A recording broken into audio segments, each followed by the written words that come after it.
We blinked, and the Dodgers no longer have sole possession of first place in the NL West. Heck, we might not even have to wait for this weekend series against the Padres to have San Diego take over.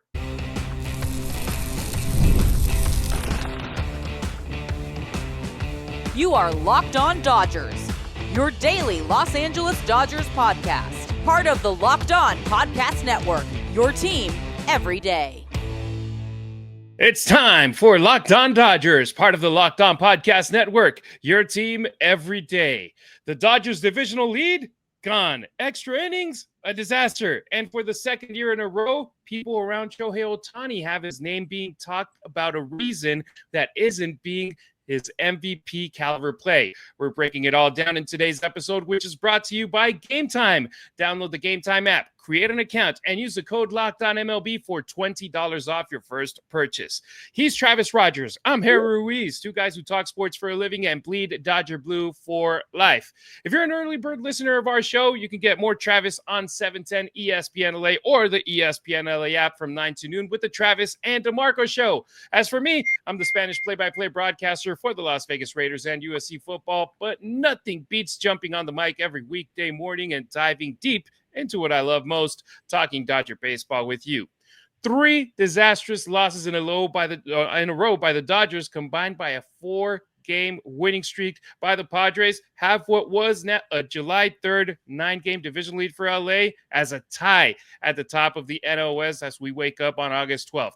Travis, will the real Dodgers please stand up, because this certainly isn't what we were expecting from them at this stage of the year.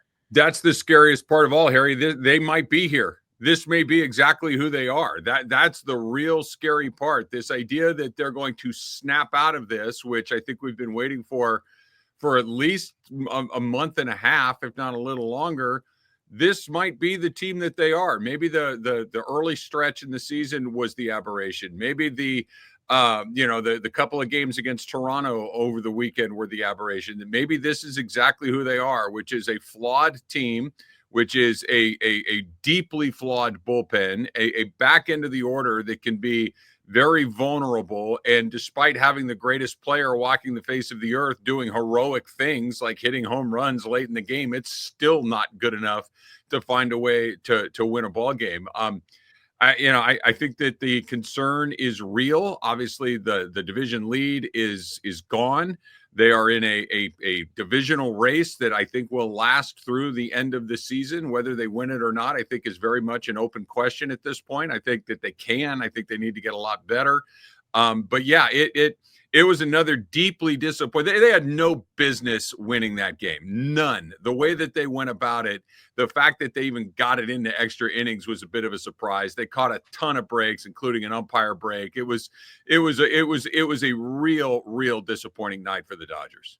And it's not just because the other teams are suddenly world beaters, because they played the Angels. And look, I would have gotten it if on the weekend they had lost Friday and Saturday to the Blue Jays, who are a fantastic team.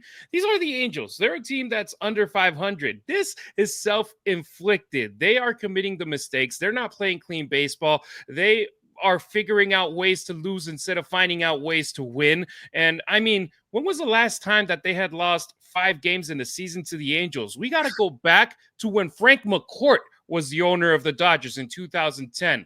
They've lost 20 out of their last 32 games since Independence Day. Only Atlanta, Colorado, Washington, and Tampa have a worse record since. You talk about those 4 teams, they're out of the playoff hunt. Well, I'll throw one more stat at you, Harry, because I love that one. I saw that one as well. I think that's a great point. Here are the teams that have won 3 games in a row since that point in time you're talking about in early July. The Chicago White Sox, the Oakland, or the A's, or whatever they're called, the Washington Nationals, the Colorado Rockies, the Pittsburgh Pirates, the very worst teams in baseball have put together 3-game winning streaks in the last 40 days or so. Guess who hasn't? The Dodgers. They just can't get anything going. Listening to some pregame stuff yesterday, they were talking about, oh, we're not panicking. Yes, there's a sense of urgency. It sure doesn't look like it.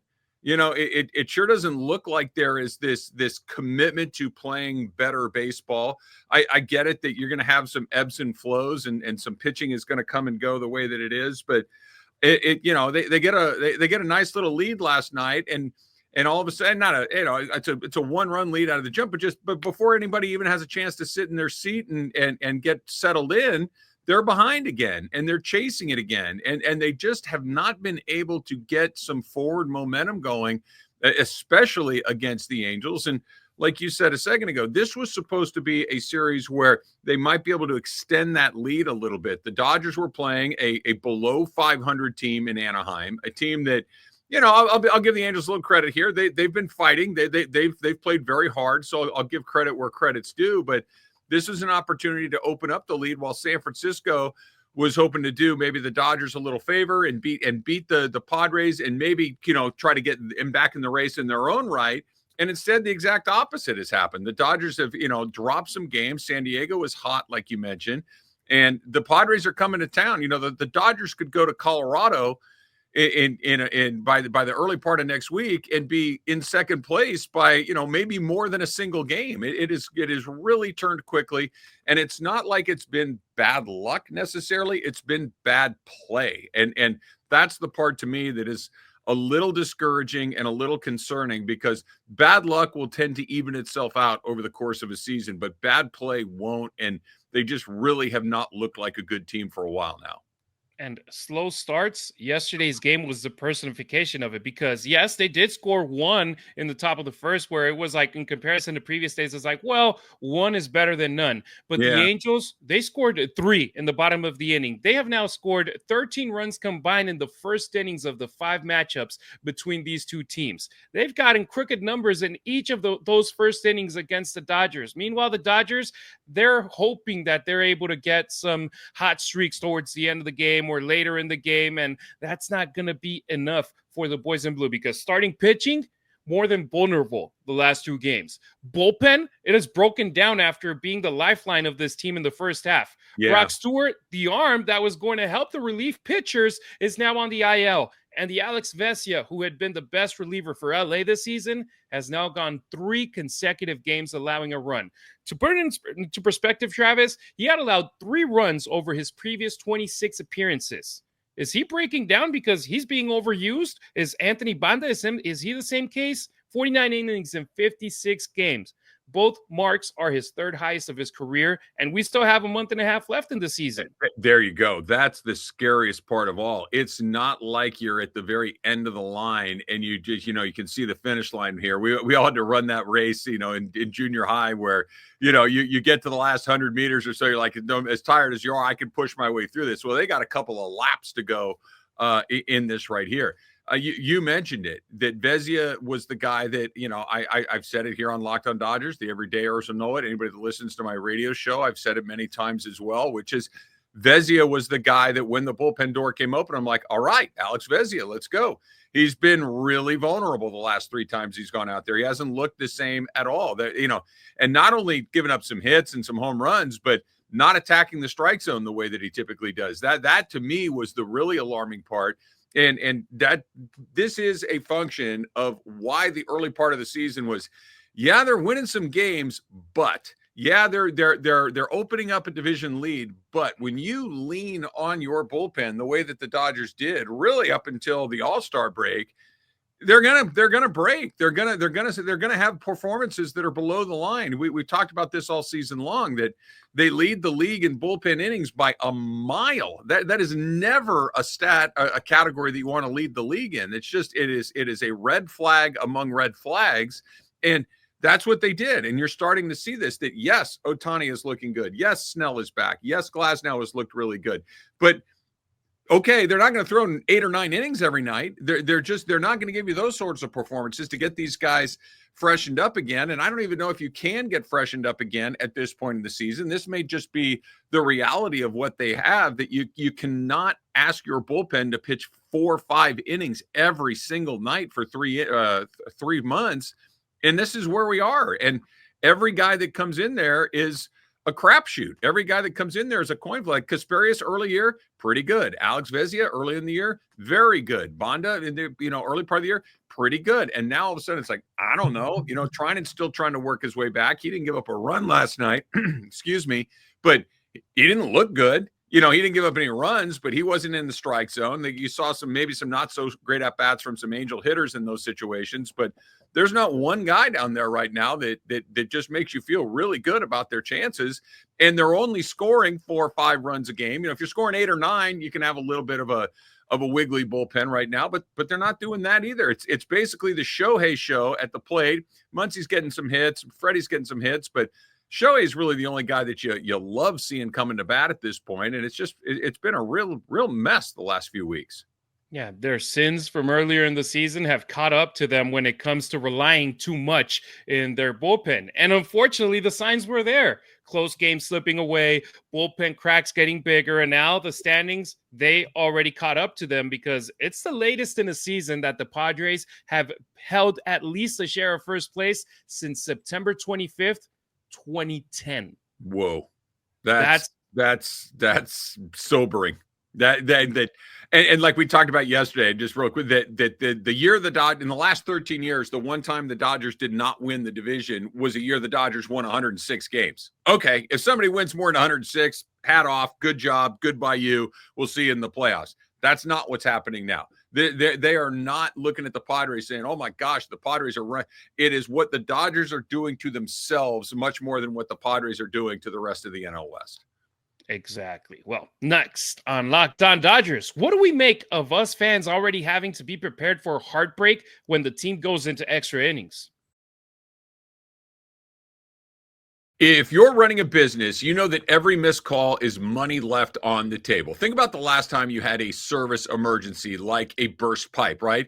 If the first plumber didn't answer, did you wait around? Nope. You went on to the next one. That's why having a reliable business line is so important. And that is why you need OpenPhone. OpenPhone is the #1 business phone system that helps you streamline and scale customer communication all from an app on your phone or computer. Let me ask you this. Do you juggle 2 phones just to keep business and personal calls separate?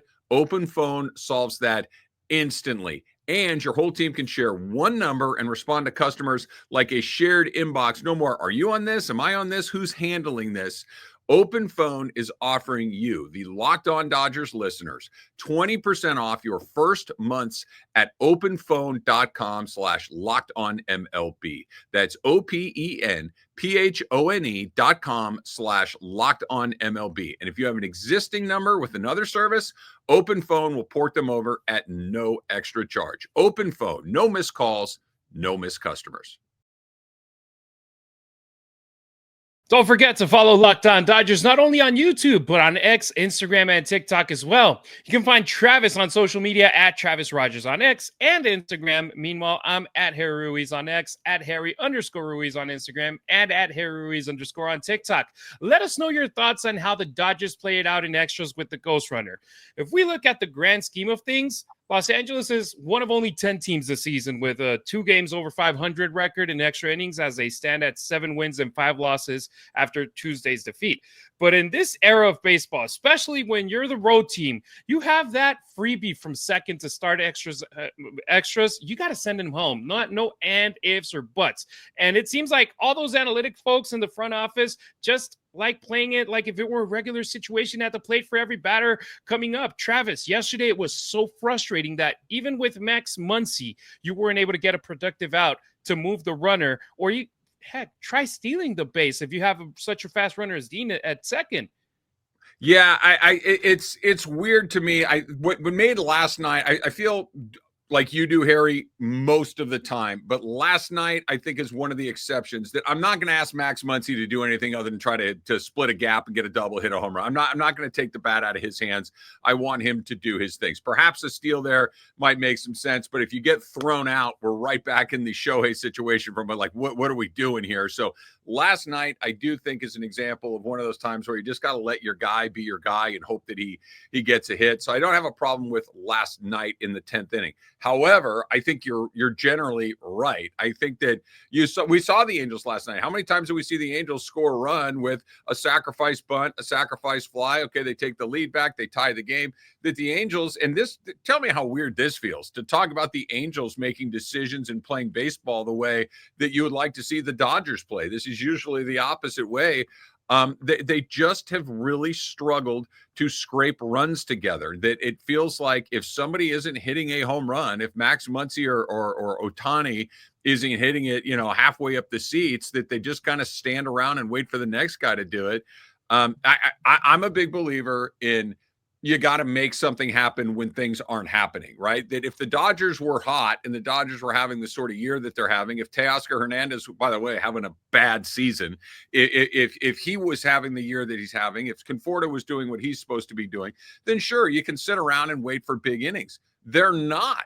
You have to play for a run here or there. You have to make sure that when you do get a runner to third base with less than 2 outs, that guy comes in, that you have to make sure that if there's a runner on second base with nobody out, that runner's at third base by the time. That when you're not hitting the way that the Dodgers haven't been hitting of late, you got to force the issue. You got to try to manufacture some stuff, and they just really have not been able to do that. I know that they're second in the major leagues in home runs. I know that their run differentials through the charts, but it feels like the days that they go nuts, but they don't go nuts often enough. They're just not able to find a way to win games on a consistent basis unless they pound home runs, and they're just not hitting a lot of home runs in this series. Yeah, and yesterday it seemed like nothing could go right for the Dodgers. You look at in the first inning, Max Muncy grounding into a double play. Then you go later in the game, first and second, no outs for Shohei Ohtani, and the Angels get a triple play where I don't know what Dalton Rushing was doing so far away from first base, but it ended up happening, and it was a perfect opportunity to get more runs. And even with Shohei Ohtani at the plate, they weren't able to do so. You go to this 10th inning, and yes, the Dodgers, they played it normal baseball. Let's try to get, you don't take Max Muncy's bat off of his hand, but then you go to the bottom of the 10th and you see a perfect sacrifice. And it wasn't a sacrifice bunt. The guy got the first. It was a single because it was perfectly placed. And you had Will Smith like trying to wait for the ball to go foul, and it didn't. It's like right now, nothing the Dodgers do can go right. Nothing can benefit them. And they're just in a terror. It's like the baseball gods are saying, not today, not this year. It really does feel like that, and especially when a guy like Ohtani is doing Ohtani things, and it's still like, nope, you're still not going to win this game tonight. I like that you brought up the triple play. First of all, great play by Neto, so give him the credit that he deserves. But you're right, Harry. Where's Rushing going? That ball has to hit grass before you're that far off the bag. Dalton Rushing is not, Shohei Ohtani. He's not going first to third on that ball. There's nowhere to go. There, you have to make sure that ball's into the outfield. And then, I appreciate the hustle and the effort, but him trying to get back to the bag, it felt like he nearly broke his neck diving back to the bag right there. It's like, dude, watch out. He hits a home run. It's like we're making a pretty good. And then all of a sudden, I don't think I'll go as far as saying a boneheaded base running play, but certainly a base running error where he gets hung up off the bag. I mean, you've been on a baseball diamond. I've been on a baseball diamond a million times. What's the thing that the base coach says in this situation? Freeze on a line drive. Make sure that the ball's through. We're still at a point in the game where, there's a decent chunk of the game left. We don't have to take a bunch of chances right here. Let's make sure that the ball's down. The ball wasn't down. Neto makes a great play. And all of a sudden, the next thing you know, with first and second and nobody out, with Ohtani, Betts, and Freeman and Muncy coming up, you're off the field in the game. The inning's over. It was a real killer. I get that's much more of a fluke than anything else, but the rushing part, it should have been a double play, not a triple play, with Mookie Betts coming up, who, by the way, got another hit, so he's feeling a little bit better about it. But that was another one of those, what are we doing out here, guys? Like, let's wake up and make sure that we're making some better choices. And it sure doesn't seem like that alarm's gone off, that they can say whatever they want about playing with urgency and intensity. It just doesn't look like they are. Yeah, the Rojas part, you understand it. It was literally right there at second base. He was going to be out. Rushing. Yeah. Rushing, man, it makes, like, we have somebody that watches our show every day, and every day, or Denise, she was commenting yesterday that she just doesn't see Freeland and Rushing, two of our rookies, as major league hitters right now, that they should be in AAA. I just feel like they want to get a jolt of energy with the rookies. They haven't been able to do so. And Rushing right there, it's like, man, you have to be a smarter major leaguer in that moment, make the right decisions, and don't shoot your team on the foot. Well, I to just kind of respond to the idea that those guys shouldn't be with the big league team. They don't have any other choices. Like you look at Freeland right now. Freeland's playing every day, not because they think he's their best option. It's because he's their only option. There just isn't an opportunity to Kim is gone and Kike is gone, and these guys that Tommy Edman is gone. These guys that fill these roles are unavailable. So somebody's got to go out there and take these at bats. And I think Alex Freeland, quite frankly, has done a pretty good job. And I think that he does look like a major league player. Give him time to develop. Think Andy Pajes. The young players are going to be up and down all over the place. That's just how they go. The reason Rushing is here, and I agree, he should be playing every day. But again, you don't have Will Smith is your all-star catcher who needs a day off occasionally, you're trying to keep him as fresh as possible. So that means the backup's going to have to play once or twice a week. They decided that Rushing was a better option than Austin Barnes. I agree with them. It seems like he's more, dangerous with the bat, but you're not going to play him a bunch because he's not Will Smith. They're stuck in this weird spot.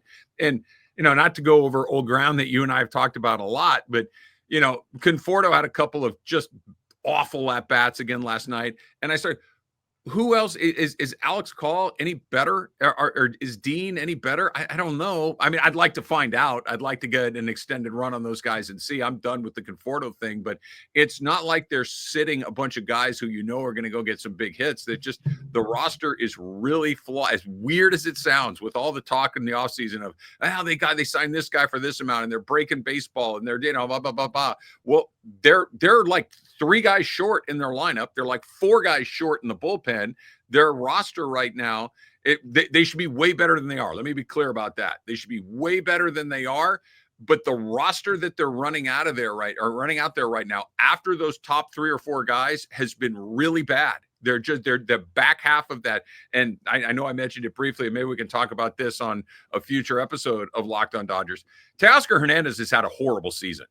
He's had Michael Conforto being as bad as he has kind of masked the fact that Teoscar, and I love Teoscar. I think he was an incredibly valuable part. I was lobbying hard for them to re-sign him during the offseason. I was thrilled when they did it. I'm happy that he's still a Dodger, but he has not played well. He's had a bunch of non-competitive at-bats. He's a really below-the-line right fielder, and he's just not carried the weight that you were hoping he would this season. And he's just another example of things not working out for them so far.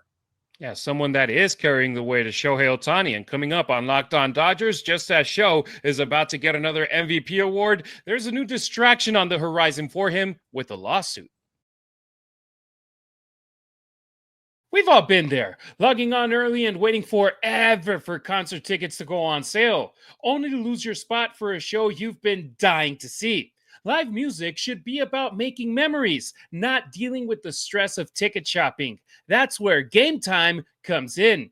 Gametime makes getting concert tickets faster and easier than ever. Prices actually drop as it gets closer to showtime, and you can save up to 60% off with their killer last-minute deals. With Gametime, the price you see is the price you pay. No hidden fees. Take the guesswork out of buying concert and show tickets with Gametime. Download the Gametime app, create an account, and use the code LOCKEDONMLB for $20 off your first purchase. Terms apply. Again, create an account and redeem the code LOCKEDONMLB for $20 off. Download the Gametime app today. Last minute tickets, lowest price guaranteed. Thanks for making us your first listen wherever you may be tuning in, either on your favorite podcast app or our YouTube channel. Smash that notification bell so you never miss a beat. Full episodes, hot takes, breaking Dodgers news, and the Dodgers postcast show with Pete Fox live after the final out every single game. If it drops, you're on it. That's how you become an everydayer here on Locked on Dodgers, like James, who in yesterday's episode said the following in the YouTube comment section: "We are finding out how difficult it is to repeat." That's so true. I mean, how long have the Dodgers been spending the way they have? Guggenheim took over in 2012, and they have 2 World Series and 13 years to show it. It's definitely not easy to win. It's even harder to win back to back.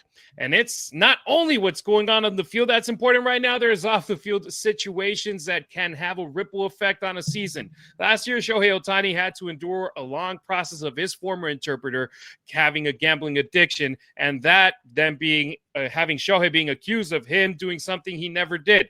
Now you got a lawsuit coming out of Hawaii where it's being claimed that Nesbalelo, Ohtani's agent, and Shohei sabotaged a luxury estate project in Hawaii, causing significant financial losses to the developers. When this team needs the least amount of distractions, this pops up, Travis. Yeah, okay. Here, good news first, right? Good news first is that we have seen Shohei Ohtani deal with a far bigger problem than this, and he won the MVP. So as far as distractions go, I think he is immune to distractions, or at least he proved that, a gambling scandal is about as crazy as it can get. And he just kept just straight on through it like it wasn't even happening. So I know that Ohtani's focus is not going to be compromised in any meaningful way. So that's the good news. The bad news is that you just don't like seeing things like this, seeing his name in the, lawsuit and this person accusing somebody of this, that, or the next thing. This would feels a little less toxic to me, simply for this sounds like a civil matter. This is not a criminal matter like it was with Ipe Mizuhara, who stole millions of dollars from Shohei Ohtani, who is going to jail because of that. This is a disagreement over a development plan. This is somebody, but at least from my understanding of reading what I read, of a development deal that somebody got squeezed out of that doesn't like that they got squeezed out of. This has nothing to do with Ohtani, the ball player. This has nothing to do with the Dodgers as an organization. This is let's build some fancy houses and attract some rich people. But, this guy got in his feelings or feels like he was treated. I don't know is my point. But the fact that it has literally nothing to do with baseball other than Shohei's a rich person who's investing in rich person things. This is one I feel like they can shrug their shoulders at and just keep moving through.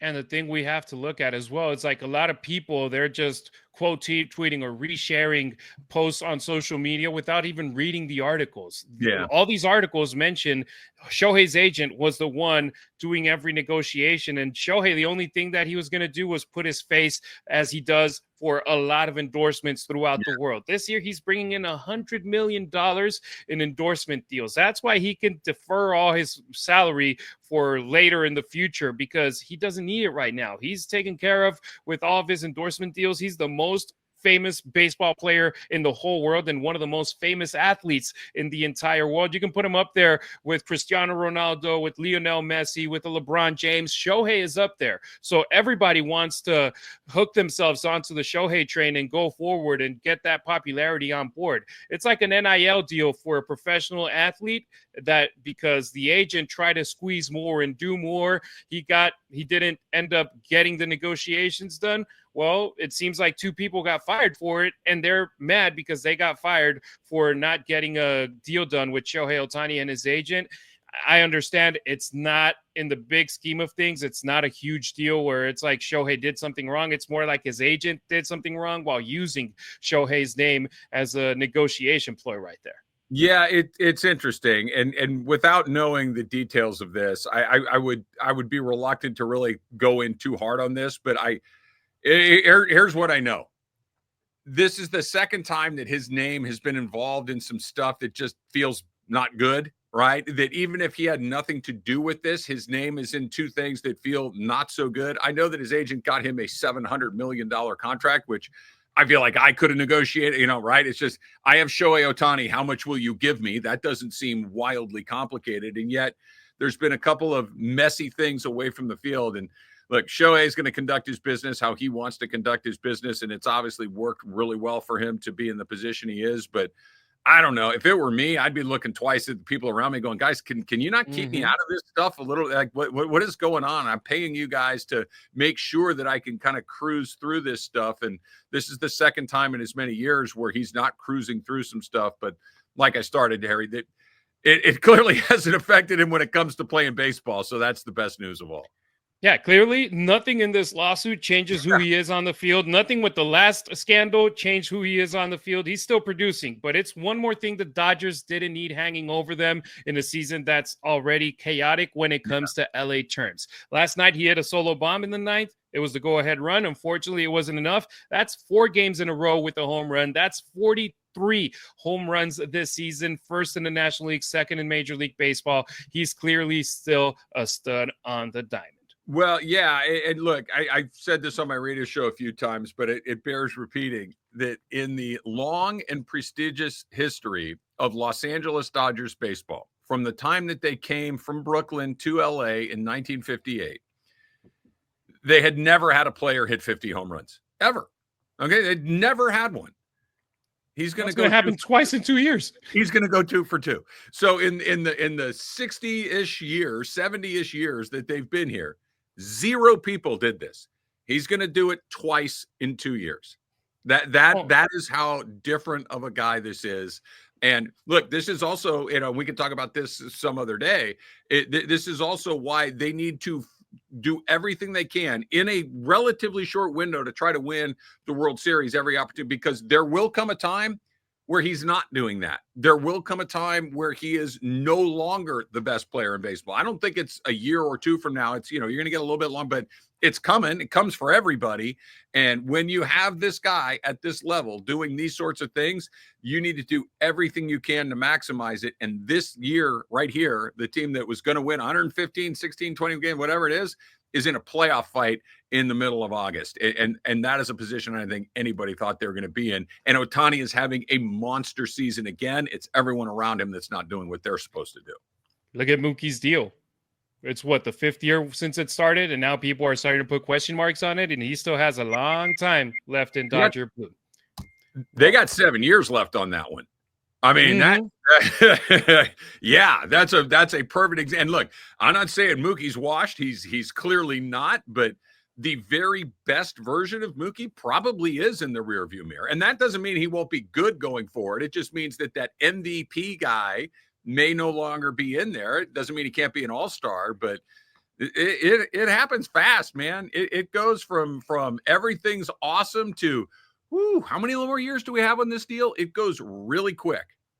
Exactly. Well, that will do it for today's show. From Travis and I, thanks for making Locked On Dodgers your first listen. If you're still craving more baseball talk, have the all-new Locked On MLB Game Night be your second listen. Find it on Locked On MLB on YouTube or wherever you get your podcasts. We'll be back on Thursday as the Dodgers try to avoid getting swept again by the Angels as they send Shohei Ohtani to the mound.